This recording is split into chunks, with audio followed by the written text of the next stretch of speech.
이선 프롬 이디스 워튼 즈음. 이디스 워튼의 많은 소설 중에서도 가장 널리 읽히고 그 애절한 사랑 이야기와 예리한 심리 묘사가 가장 뛰어난 작품. 결혼한 지 7년 된 젊은 부부와 그들 사이에 갑자기 나타나 돌이킬 수 없는 변화를 가져온 20대 아가씨의 이야기를 다룬 이 소설은 출간된 지 거의 100년이 지났지만 조금도 그 빛을 잃지 않은 현대 고전으로 높이 평가받고 있다.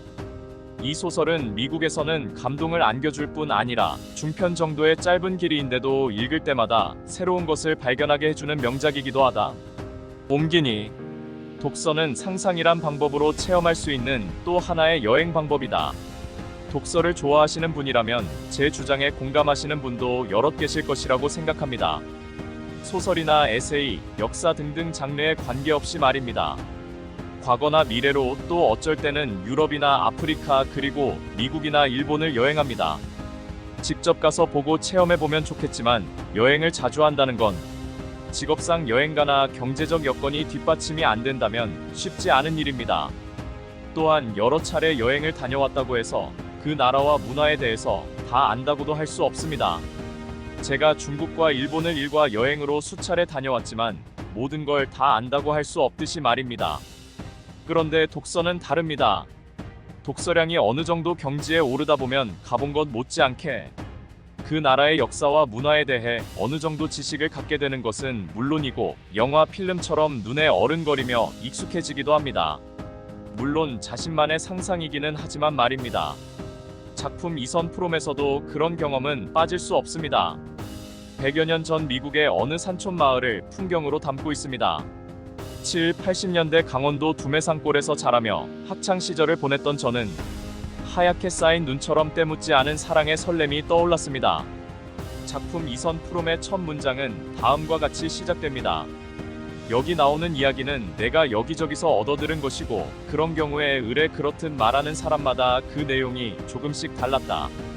매사추세츠주의 스타크필드에 가본 이라면 그 동네 우체국을 기억할 것이고 그 우체국을 기억한다면 틀림없이 이선 프롬이 마차를 몰고 와 움푹한 구렁말의 등에 고삐를 걸쳐놓고 포장도로를 건너가 우체국의 흰 기둥 쪽으로 가는 모습을 보고 옆 사람에게 그가 누군지 물어본 적이 있을 것이다. 몇 년 전 내가 그를 처음 보고 심한 충격을 받은 것도 바로 거기였다. 당시 그는 이미 폐인이 된 몸이었지만 동네에서 가장 인상적인 인물이었다.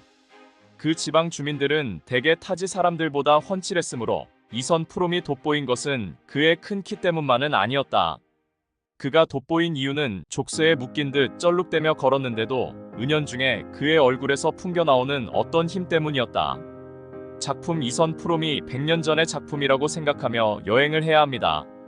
100년 전에 미국 동북부 매사추세츠주로 시간 여행을 떠나는 것입니다. 기차를 타고 내릴 수 있는 기차역은 있었지만 그런 철로와 연결할 수 있는 교통수단으로 대부분의 대중들은 마차를 이용해야만 했습니다. 그 충돌 사고 이후로는 늘 적골이죠. 내년 2월이면 벌써 24년이 되는군요. 허먼은 기억을 더듬느라 간간히 말을 멈추며 이선의 이야기를 들려주었다. 허먼의 얘기로는 이선의 이마에 붉고 긴 상처가 생기고 마차에서 우체국 창구까지 몇 발짝 걷는데도 기진할 만큼 오른쪽 반신이 심하게 짧아지고 뒤틀리게 된 것은 바로 그 충돌 사고 때문이었다.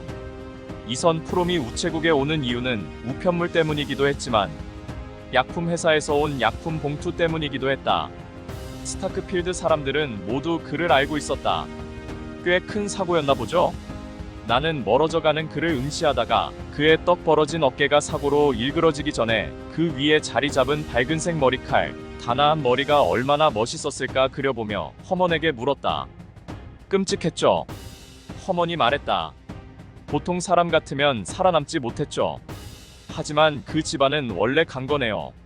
지금 저 몸으로도 100병은 거뜬히 당해낼걸요. 설마.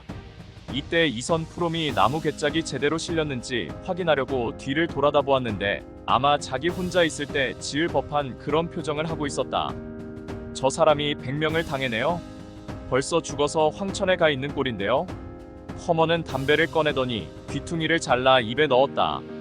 스타크필드에 너무 오래 산 탓일 거예요. 영리한 사람들은 다 떠났죠. 그런데 저희는 왜 안 떠났을까요? 식구들 때문이죠. 밥벌이할 사람은 이선뿐이거든요. 아버지, 어머니, 그리고 이제 아내 병구왕까지 하고 있죠. 그리고 사고도 났고요. 그렇죠. 사고가 난 뒤로는 도저히 떠날 수 없게 됐죠. 그렇군요. 사고 후에는 식구들이 저희를 돌봤겠군요. 허먼은 담배를 천천히 다른 쪽으로 옮겨 물더니 대답했다. 천만에요. 식구들을 돌본 건 언제나 이선이에요. 작품을 소개하고자 다시 읽다 보면 무릎을 치게 되는 경우가 있습니다. 처음엔 무심코 넘긴 문장에서 복선을 발견하게 됩니다. 이선 프롬 역시 독자에 따라서 살짝 반전을 느낄 수 있습니다.